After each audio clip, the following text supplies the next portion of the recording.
I'm Jess and this is my husband Dan, and we live in Morphettvale, South Australia. The bedroom and the house really has taken like a back seat. With the wedding that was only 6 months ago, we kind of just merged all of our furniture together. So right now we have like multiple wardrobes in multiple rooms.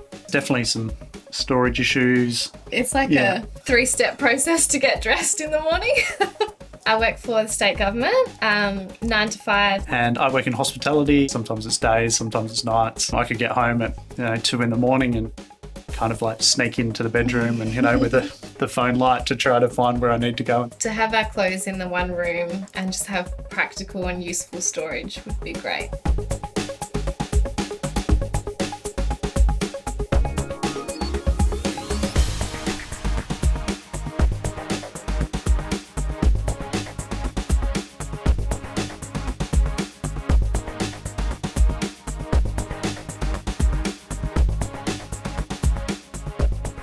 The first impression of our new room was just wow.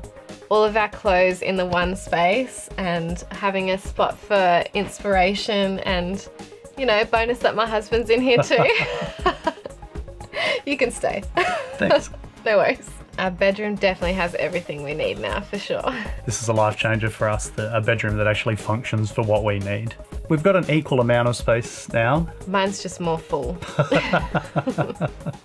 Yeah, I love now that I can just adjust the lighting from my phone. I can turn the wardrobe on, turn the wardrobe off. I can turn the wall lights on, I can turn the wall lights off. It'll be a bonus not having to get blinded by the iPhone torch.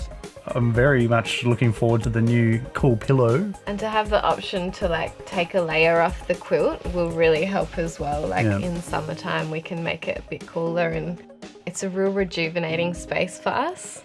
I think IKEA has made it a little bit harder for you to get out of bed now. That's probably true.